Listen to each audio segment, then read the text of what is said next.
narrative that's written, how do we know if it's effective? What type of evaluation, if any, is required is oftentimes one of the items that's disclosed in the RFP.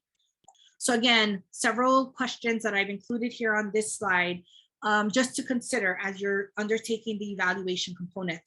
We want to make sure that as we build the evaluation components, we're not only short-sighted and looking at what am I going to get out of this now, but how can I use this to sustain further efforts of our organization? I would say very similarly, process evaluation versus outcome evaluation. Process evaluation allows us to look at the organization and the project in its duration. So we're looking at what's happening in month 1. How are the activities being planned and implemented? What's happening? Are we making adjustments as we find out that there may need to be adjustments? An outcome evaluation, unfortunately, is oftentimes the one that most people will focus on, because it's, well, we have a grant, it's for 1 year, and at the end of the year, we're going to administer a survey to see how effective we are. Well, you can see the flaw in that, right? Because if there were opportunities for improvements along the way where process evaluation comes in, but we missed those opportunities because we weren't evaluating the process.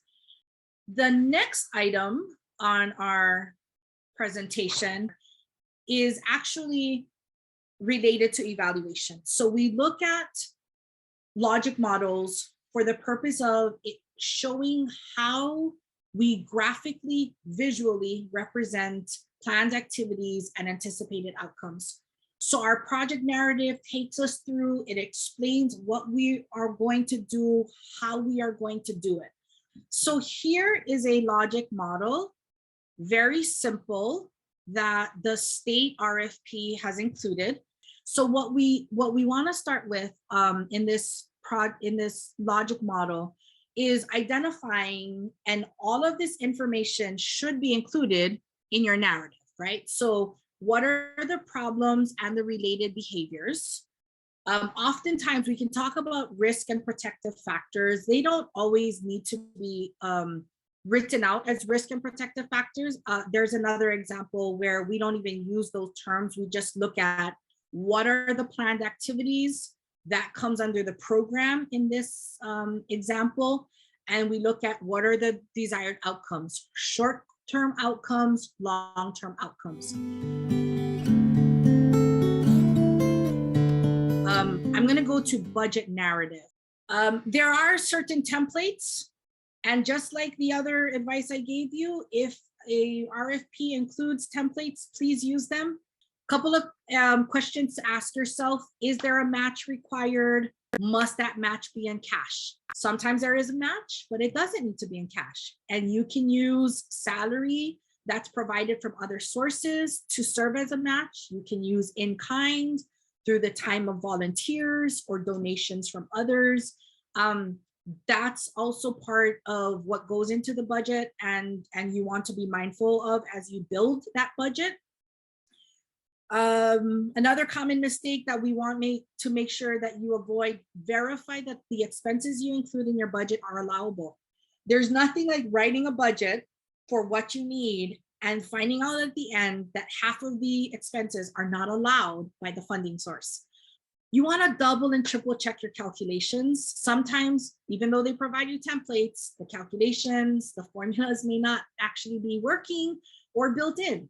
Most important, if a narrative is provided corresponding to that budget, make sure that narrative matches up alongside the budget worksheet.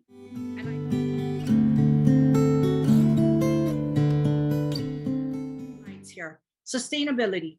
How do you plan to sustain your project after the grant period is over? Always important to be able to communicate to your funding agency. This is not a one and done. This is part of what we expect to continue to do, and this is how we're going to do it. Consider building on or build in financial components as you go. Meaning, are you already looking at other requests? Do you already have other requests in progress? Do you have future funding ideas? You can share some of that without getting too specific and not giving all of your secrets away.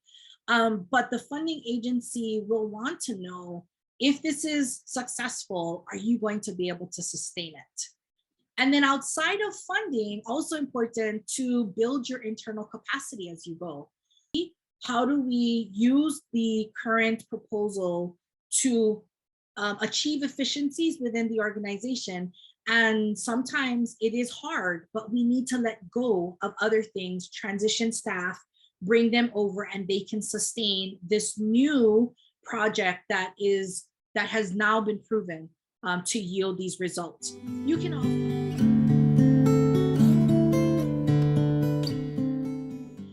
and then final review, and this is my final slide.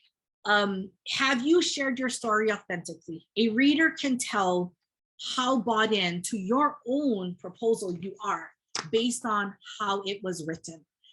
You want multiple readers to review because, again, reviewers can tell when it's a different tone, when you have multiple people who have contributed. We all know multiple people will contribute, but oftentimes there's one person that we look at to compile and pull it together.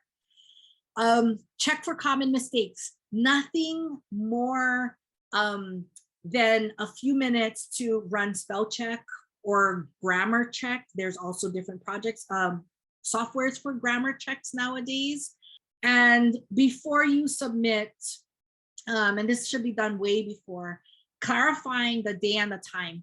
Sometimes it's an 11:59 p.m. deadline. Sometimes it's a 4:30 p.m. deadline. Sometimes it's a 12 noon deadline. Whichever it is, you want to make sure that your proposal gets in before that stated deadline. And so that, my friends, is the end of the proposal grant writing presentation.